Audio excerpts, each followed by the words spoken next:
What's up, Camp Broadside? Troy Mosby here. How y'all doing? Hey, thanks for tuning in tonight. We got a great episode ahead of us. We got another fellow Missourian on here, man, and he had a heck of a 2024 season. Not only did he put one monster buck down, he put two monster bucks down. So we're excited to have him on here tonight and ready to jump into that. But before we dive off into that, if you haven't liked and subscribed to our channel, I'd ask you to do that, please. And if you dig our stories, if you wouldn't mind sharing our channel with your friends, we greatly appreciate it, just to help us grow a little bit. But without further ado, please help me give a big old Camp Broadside welcome to Mr. Joey Reckerd. Man, I gotta grab my bow. Ah! This is what I live for, this is what I die for, and this is what I eat and breathe. Yeah, looking real close, you couldn't even see a tree stand in my family tree. I'm telling you, that shit was the craziest thing I ever seen. Joey Reckerd, what's happening, my man? Hey man, how are you? I'm doing good. How you doing? Doing good, man. Doing good. So I'm Good, gonna good. sit down for a minute. It's been a busy day. You had a rough one today, have you? Been on your feet a lot? Yeah, all of it, man. Chasing my tail, trying to troubleshoot some problems, and got other problems that are coming up while I'm working on this one. Yep, yep. I know the feeling. Hey, Mhm. I just noticed I dig that shirt you got on right there. Cody Jinks. Oh yeah, I'm a Oh, Cody he's Jinks the best, fan. man. He's the best. He's probably at this point in time. And concerts to me anymore, they just seem so loud. But Cody Jinks is one person I'll probably, if he's Yeah, local, not during deer season, I'll pay to see him. yep, yeah. Him and Whiskey Myers and Josh Malloy. I'm huge fans of that red dirt type music, and Yeah. so I just noticed that. So I was like, yeah, that's a cool shirt you got right there, buddy. You've seen Whiskey Myers and Cody Jinks both last summer. Yeah, I see. Did you see him at Starlight? No, it was at that the St. Louis STL Music Park. Oh, I forgot. You're over on the St. Louis part of the state. Yeah, Yeah. yeah. Uh-huh. Yeah. Well, Whiskey Myers is coming in June to Kansas City, and I got tickets to that, so I'm pretty stoked. I mean, they put on a heck of a show. They do, Heck man. of One of the a show. best I've ever seen. They don't stop. I mean, as soon as they start through the whole show, man, they're jamming. Yes, sir, man. I love it. But I got Joey on here tonight, man. He had a heck of a 24 season, and he shot two hammer bucks, man, and good looking deer. We're gonna get into a little bit of both of them and hear the stories behind them and whatnot. So for the first one, is this sucker right here. I mean, look at that velvet double drop tines. I mean, that's a deer right there. That's a dream come true, isn't it, bud? It was. It really was. What'd you say he scored like 166? 166 and 2/8. Yeah, man, what a nice deer. So before we get into that, though, tell us a little bit about yourself and how you kind of got into hunting and whatnot, and just give us a little history on who Joey is, man. So I live in the Hillsborough, Missouri area. I'm originally from Dent County, and growing up, my dad was a big fisherman. We did a lot of fishing. That's kind of what he was into. And I actually, when I got to my older years, probably 18, 19 years old, I started really exploring getting into deer hunting. I was a union carpenter, and I worked with a bunch of old boys from Potosi, and that's all they ever talked about. They had their bows in the back of their trucks, and they really got me intrigued. And I saved up some money, and I was actually going to go buy a rifle. I went to Dunn Sporting Goods in Peebly, a couple miles from the house, and guy talked me into getting a bow. Said, "You want to hunt for 10 days? You want to hunt for 4 months?" I'm like, "Well, sounds like the odds being my favorite more so if I can hunt for 4 months." And I Yeah, bought yes, a Bowtech sir. Tomcat. It was in 2006. Got a Bowtech Tomcat, and Nice. took me 3 years to get my first deer, but I shot my first doe with it, and then I've been addicted to it since, and it's been a rabbit hole for me. Summit climbers to the Lone Wolf custom gear hang-ons, now the saddle game, and I'm slowing myself down now, but even to the point of buying a new bow every year and just buying stuff, selling stuff, being a gear junkie. Yeah, I know that feeling. I'm a total gear junkie, man. I'm constantly buying new gear, trying new stuff out, checking out new stuff and Yeah. whatnot. And I kind of fell into bow hunting like you did. It was like I was a rifle hunter, and then I'm like, man, we could rifle hunt for 10 days or we could bow hunt for Mhm. months. You know what I mean? I'm like, what are we doing? We need to be Yeah. getting into this bow hunting, man. So that's how I got into it. But So you're over from by St. Louis, right? St. Louis, Well, Missouri. I live in this area now, but I'm originally from Edgar Springs, Missouri. Okay, So south of Rolla, Dent County area. got you, got you. Are you predominantly bow hunter? You do both? Oh, no, all of my first doe, my first small buck, now even the first wall mounter, and my first drop tine, first velvet have all been with a bow. I've shot a few truckloads with my compound. And I can count on my hand how many I've shot with a gun.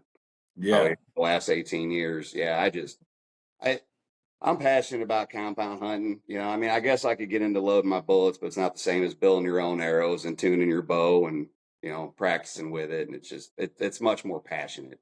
yeah. Me and my buddy was talking about one of my buddies, Chris Bartlett, was talking about that just the other day about being successful with a rifle versus being successful with a bow. And he was like, "Man, I've been so much more successful with my bow than I ever was with my rifle." He goes, "I don't understand it." And I said, I don't know if it's true, but the first thought that came to my head was, do you think you're more focused on getting close to that deer, so you pay more attention to your noise, your smell, your all the senses, you know what I mean? Sure. Versus a rifle. I just remember going out, I haven't rifle hunted in several years, but I remember going out and I didn't worry so much about my scent or No. heck, I'd walk around, find a tree, sit up against a tree, you know what I'm saying? And with a bow, it's totally different. I'm paying attention to my scent, which way the wind's blowing, how much noise I'm making, all the things. So maybe that has a lot to do with it, I guess, being more successful.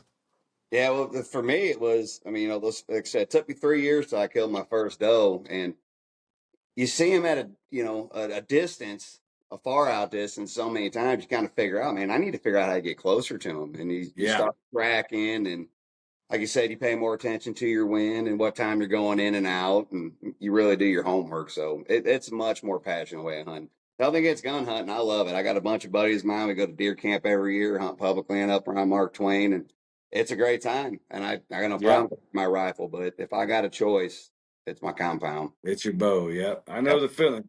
So are you shooting? What are you shooting now? So last season, the 2 bucks I got was with a Hoyt VTM 31. I just hit a Okay, couple weeks ago. Finally got my Alpha AX2. got So you, got you. been How you Hoyt, liking been it? Hoyt guy since the Venom came out.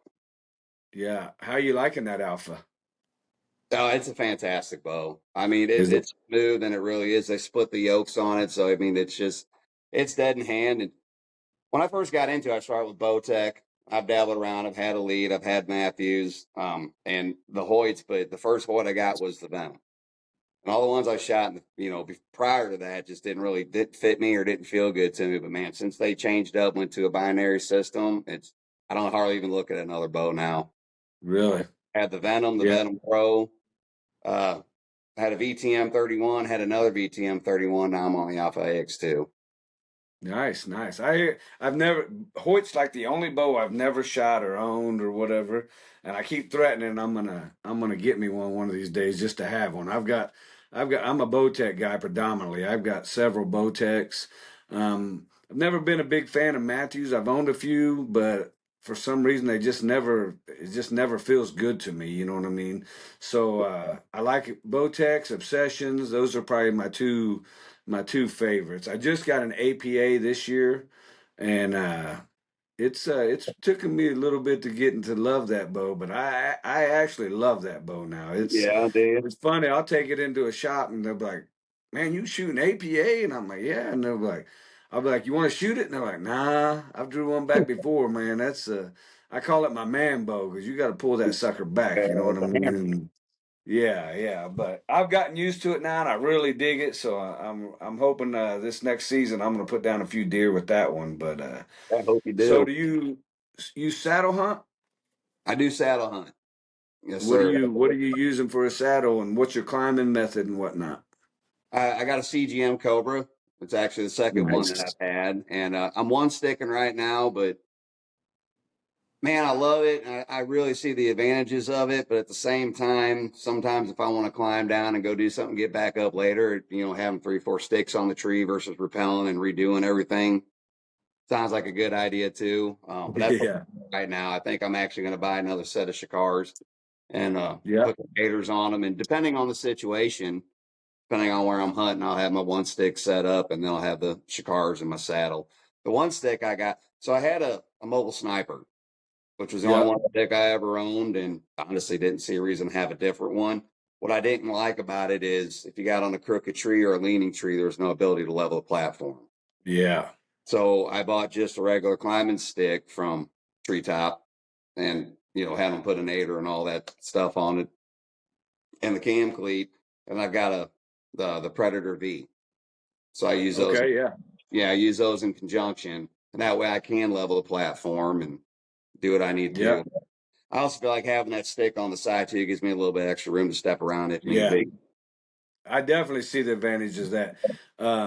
I one stick for a couple seasons, but my thing was I had a lot of presets because I was hunting a lot of private land. The last couple years I've gotten more and more to public land, but at that point I was hunting a lot of private land, so I wasn't using that one stick as often as I should. So Sure. whenever I would take it out and get in a tree, I felt like a monkey trying to jack around with a football. You know what I'm saying? I'm like, I just didn't practice enough and use it enough, but I definitely I know if you do practice and use it, it's definitely a very cool tool to have on you. I went back to 4 sticks. I got those tree sticks. Have you heard of those? I That's their have actual heard. name, tree sticks. I love them things, man. They are. I had shikars and I love shikars. Don't get me wrong. I love Out on a Limb. They build some of the best product on the market, I think.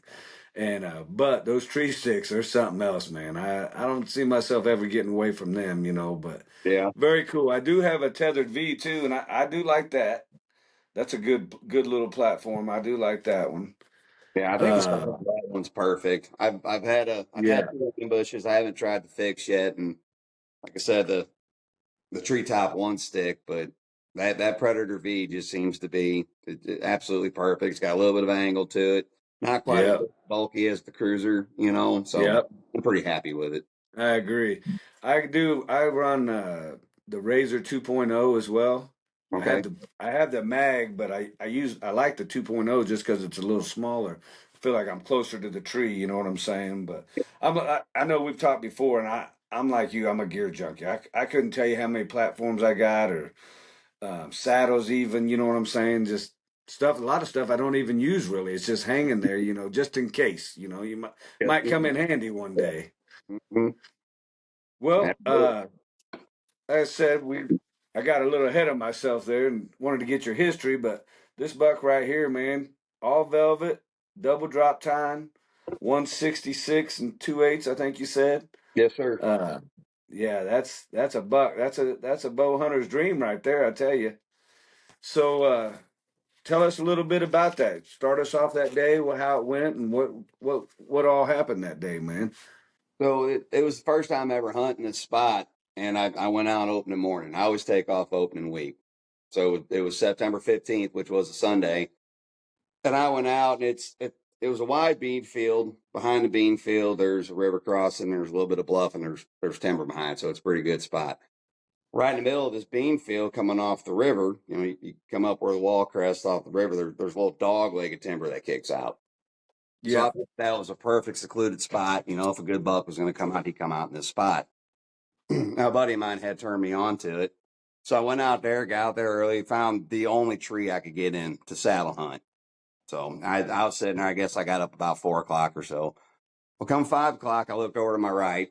This bean field, 600 or 700 yards wide, east to west. I looked over to the east and I seen something that it caught my eye, but I didn't know what it was. And then it moved. Like, holy smokes, that's a buck. So yeah, I goes out and I looked and I seen that sucker. And he turned and he walked, and even from that way, I wasn't 100% sure, but I was pretty sure. I'm like, that's a big old drop tine on that buck.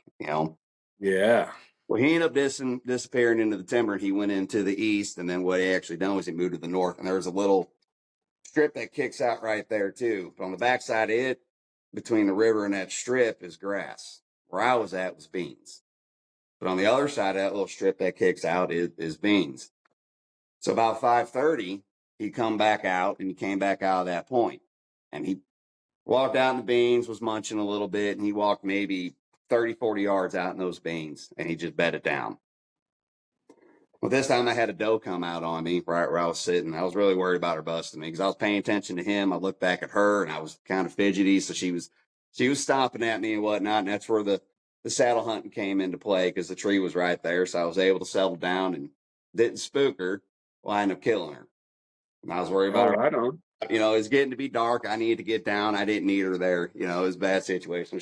I shot her. She run off into the river and died. I called my wife. I said, "Where you drop me off on that bean field?" I said, "I need you to go all the way to the other side." I said, "That buck, there's a buck that bedded down. I don't need to kick him up, you know." So she come pick me up and I loaded everything back up. I went back out the next day and I got out there. I was in the tree. No Larry 130, 145, just sweating. I mean, it was Monday. It was 96 degrees. When was this? What day was this? It was the very next day. It was Monday. So this was But I 9. mean, what? It was September, right? Yep, September. September 16th. Got you. Seen him on the 15th, went back out after him on the 16th. And I got into a pretty good tree in an area where I thought he probably came into. And the wind was in my favor. Everything was working out.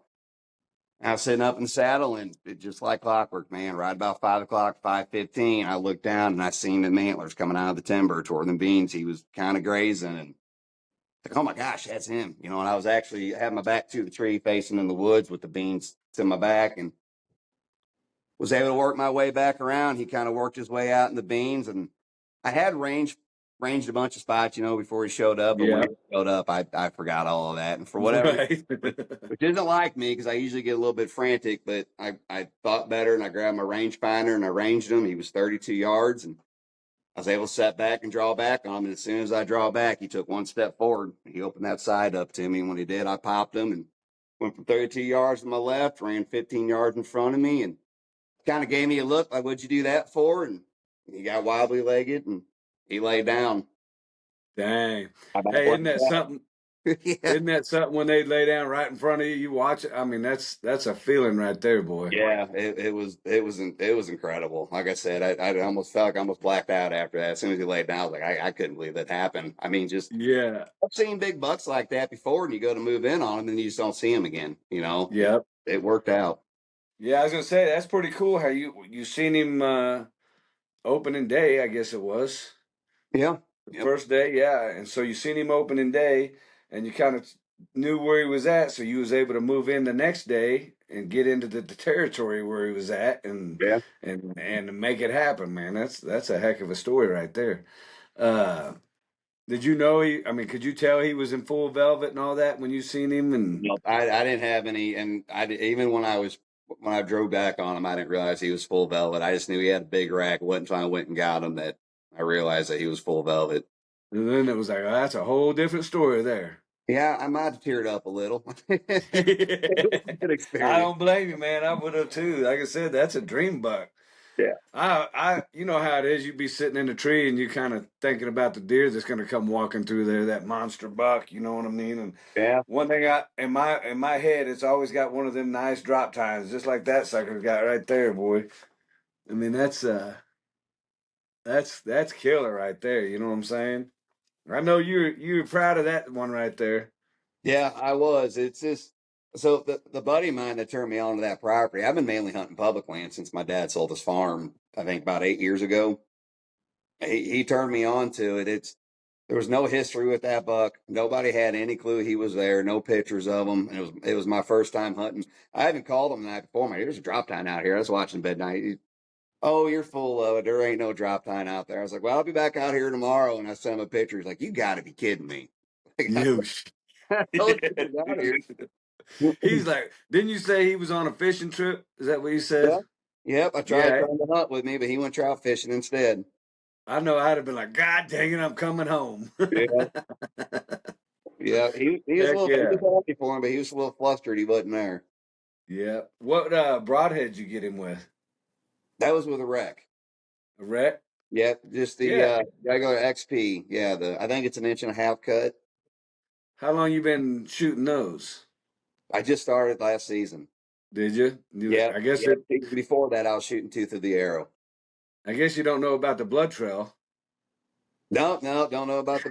It left a heck of a gash in them. I can tell you that. There was a good when I picked them up. But yeah, there wasn't much to follow. Yeah, that's all right. You know what I mean? Yeah. No, I was asking because somebody, a buddy, Benny Gregoire, I think, was talking to me from Buzzard Roost, and Hmm. he was talking to me about those wreck broadheads. He seemed to be pretty impressed with them. I think. They're nasty, bud. They're nasty. Yeah, I don't see a reason to shoot anything else at this point. I like them. yeah. I shoot Grim Reaper, either carnivores or whitetail specials, and I really like them. Yeah. But I'm always willing to try something else, just in case.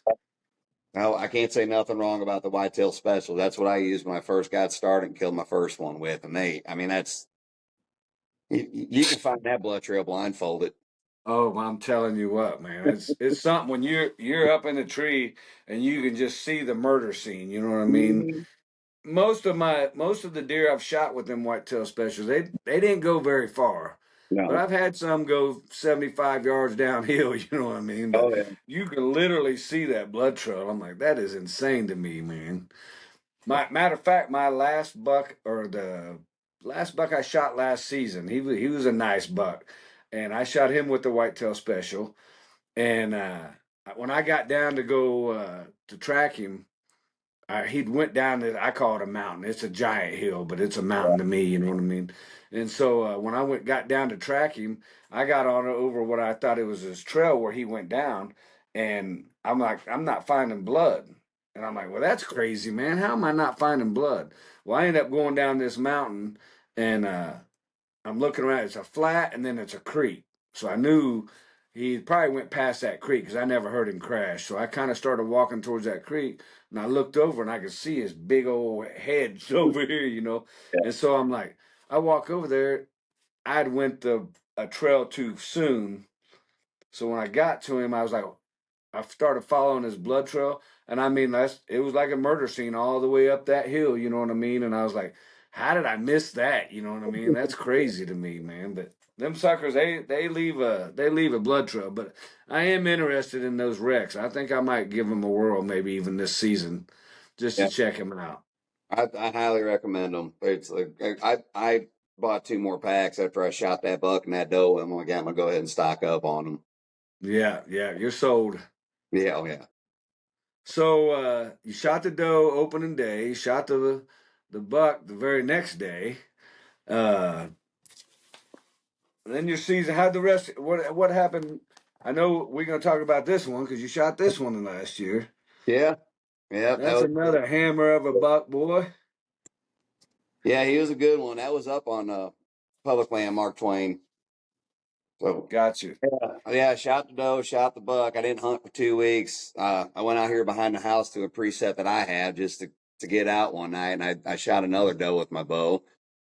So I went up gun season, was hanging out with my buddies, which is to me again, gun season. It's just for me, it's about the tradition and hanging out, with my friends. Yeah, But I went out opening morning and it was super windy up there. It was super windy. I got to my spot, didn't really care for it, a little thicker than I remembered. So I decided to go ahead and walk around, do some scouting. Wasn't really even looking to get anything. I already had 3 deer in the freezer. So I walked around for about an hour and a half with the wind in my favor and I ended up circling back around to the spot that I started at. When I did, there was an open field and I was walking the timber line and I heard it. I popped my head up, and that buck, I mean, he trotting off in the woods, but he ran back towards me, and then he stopped. And he was looking dead at me. We faced off. It felt like for maybe I don't know 10 or 15 minutes or so. And he turned around and he put his back into me. I thought he was just going to walk down the hill towards the lake. Done that, stood there for a couple minutes, and he faced back to my right and just gave me perfect broadside. And I was maybe I bet 40 yards from him. So threw my scope up and got it on him, and I watched him drop through. There was no trailing him. smoked him. What Yeah, was you shooting? that was in my 308. 308 number. 308. Mm-hmm. Yeah. So obviously, no need for blood tracking, no blood trail, nothing. No, no. Dude, you had a heck of a season, didn't you?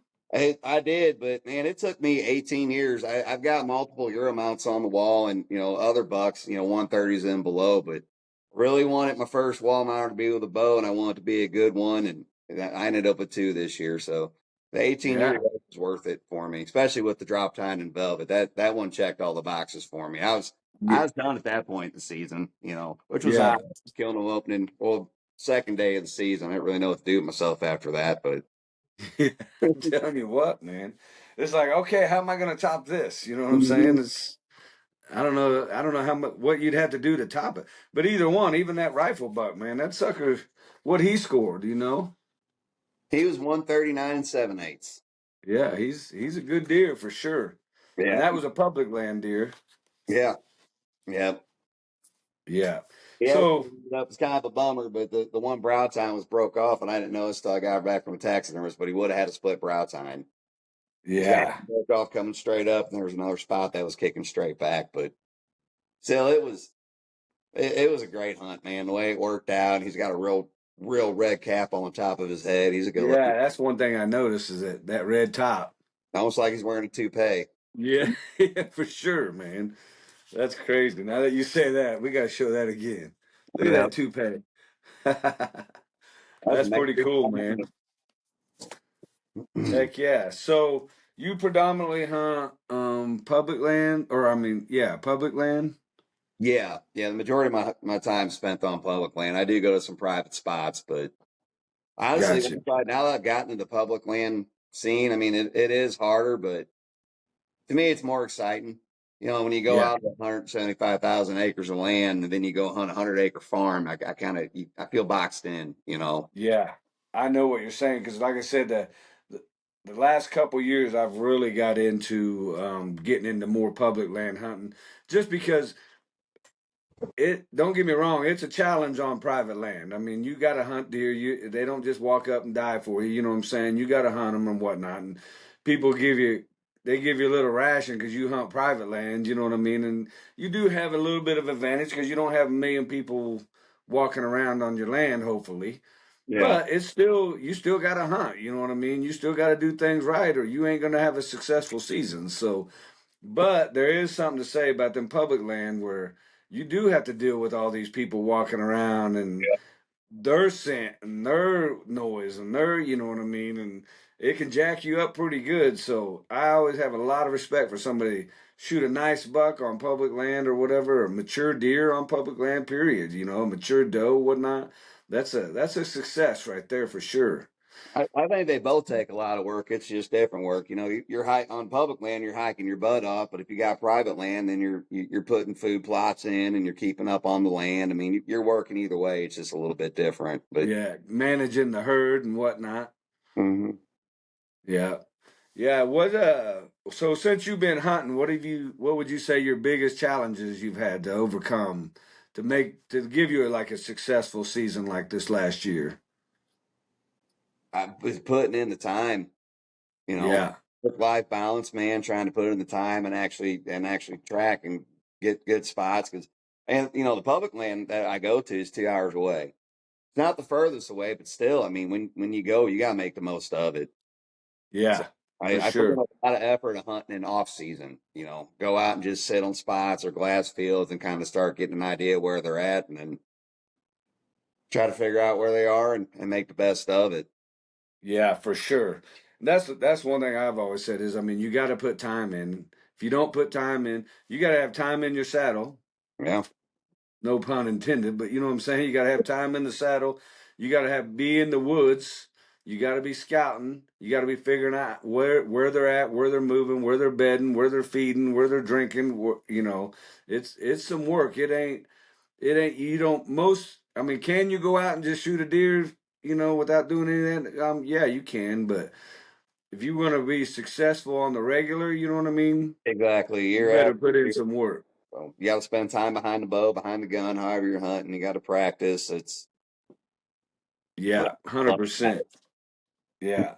I love being out in the woods. So yeah. uh I'll get out there every chance I get, you know what I mean? And it doesn't bother me at all. I'll be out there scouting. I'll go out and sit and heck, I'll go out and put my platform up in a tree and sit in my saddle and just hang out there for a few hours, you know what I mean? See if anything comes through and whatnot. And I just enjoy being in the woods. I always say that's my church, you know what I mean? That's where I do a lot of talking with God and a lot of self-reflecting and sometimes I get myself right out there, you know what I mean? So I can uh, guarantee there ain't nothing better on TV to watch, so you might as well just go out and sit. that you got that right, man.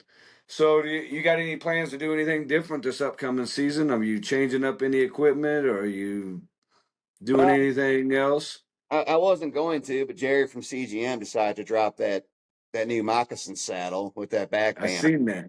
for the price. I figure why not? I might try that Yeah. out. But no, I mean I've got the new bow. I've got the AX2. Tried some new accessories on it. Switched from HHA to that Spot Hog Booney sight, but I mean I am going to use the new Easton 5.0s this year, them arrows, but same broadheads, same hunting area. Same game for the most part. Try to play the wind and pick and choose my Yeah. days and times wisely. Yep.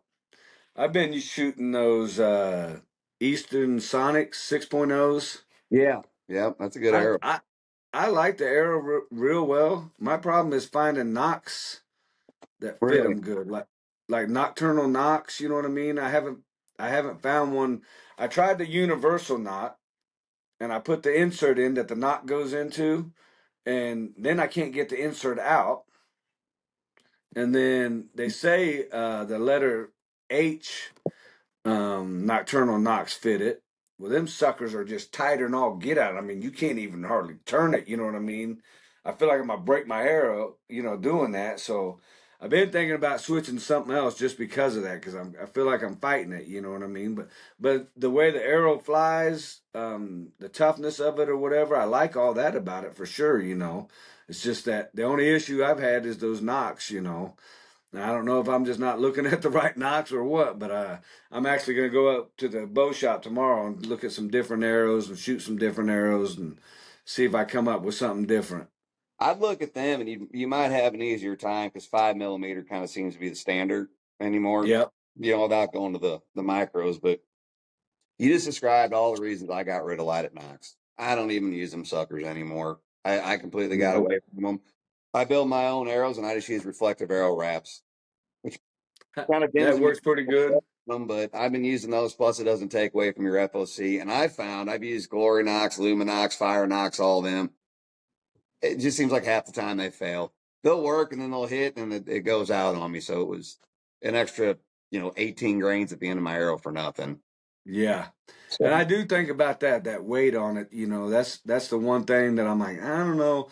But at the end of the day, when I'm up in the tree and I can see my arrow on the ground all glowing, I love that. I love that view. yeah, You know what I mean? So I don't know. We're gonna check it out, but I might try something different though. I'm gonna, like I said, I'll figure something out tomorrow. Either different arrows, different knocks, something's gonna happen. So, yeah. but Can't beat yeah. 0.0s, man. They're pretty cheap for a dozen for what they are. Yeah, I am gonna check because I have been. I was shooting. I shot gold tip hunters for Yeah. years, and I never really had a problem with them. I never thought they flew wanky or nothing. You know what I mean? And but for whatever reason, I got that new bow this year, and I had to change my spine. So I thought, well, I'm gonna change my spine. I'm gonna change my whole arrow setup. So Yeah. I ended up shooting those Easton Sonics, and boy, at the shop. I liked the way they shot. I liked the speed I was getting off of them. So I was like, all right, we'll give it a whirl. So we'll see what happens for sure. Um, you got any? I'm gonna set you up here. You got any advice for people that's wanting to improve their hunting skills? Well, what's one thing you would tell somebody that this is where you got to really improve on to be successful? I would say to take note of the conditions when you do see good deer. Where that be Yeah, the moon, the way the wind was going. I mean, heck, if you want to get scientific about it, the barometric pressure. But I tried to yeah, pay attention to how the conditions were and what was going on to relate that back into my deer hunt, man. And it yeah, seems like it's helped out quite a bit. I used to, and I think I hurt myself quite a bit. When I was younger and those first 3 years, I was chasing one, wanting to get one. I was hunting every single second, never even yeah. considered the wind or anything else. And you never, just because you didn't see a deer, you never know how many knew you were there. Yeah, You- you got that right. Yeah. So when you do have a good night, you see a good number of deer, or even a good buck, just take note of what was going on in that evening. You Yeah, know. that's definitely some good advice right there for sure. Definitely. I mean, and there's a lot of things that go along with that. Fishing, hunting, Yeah. when everything's right, you better remember how everything was that day. You know what I mean? Mark it down, take notes because That's definitely a good sign, especially when you're out there in them woods. Yeah. The other thing I would say is to shoot, especially if you're bow hunting. Shoot until your arms feel like they're going to fall off. I mean, hell, even draw back and practice just holding that thing back for a while because it's going to happen to you. It's You're gonna happen. going to happen to you. You're going to get You're excited right. back too early, and you're going to be sitting there holding it for it feels like an hour. Yep, yep. Definitely need to practice because that is gonna like every scenario is gonna happen. If you can Yep. think of it, it's eventually it's gonna happen. There's no doubt about that. Hey, so what camo are you wearing? I'm in Sika right now, EV2. Sika. Yeah, I do like some Sika, but I'm a little biased now. You know what I mean? You are. Yeah. I don't blame you. I'll say I might have to get you up here sometime to get you to try some of this on and I'm see willing get your to. thoughts on it.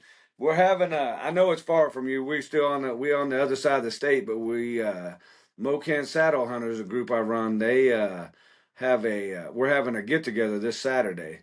And we actually got some cool stuff that we're giving away. We got a custom gear saddle. We got some ropes. We got Buzzer Roos is going to be with us. We got some packs from Twisted Iron, the Rat Packs. We got two different Rat Packs. We got several things we're giving away, man. So it's going to be a good time, you know. I know, like I said, I know it's a trip, and I definitely understand if you can't make it. But man, would love to meet you in person and have you hang out with us for a bit, if by chance you could make it. You know what I'm saying? I'll try to figure that one out. Yes, sir. Yeah. But Joey, man, what a season you had, buddy. That's stuff dreams are made of for sure, man. But yeah, So I was really blessed this year. congratulations on those $2. Congratulations on your dough, man. You definitely did it you did it right, man. So thanks for coming on and talking with us, man. Really appreciate you being on here, man. And Yep. thank thanks everybody for watching. Thanks for tuning in. Hope we were entertaining for you. Maybe you picked up some tips and tricks, you know what I mean? But we appreciate you checking us out today and listening to Joey's story. And we definitely appreciate you, Joey, for being on here, man. And I look forward to talking to you again. And I pray that your season next year is just as successful, if not more successful. Same to you, I don't bro. know quite how much more successful it could be, but I hope it is. And so somebody gonna have to pinch me and make sure I'm awake if that happens. I know that's right, brother.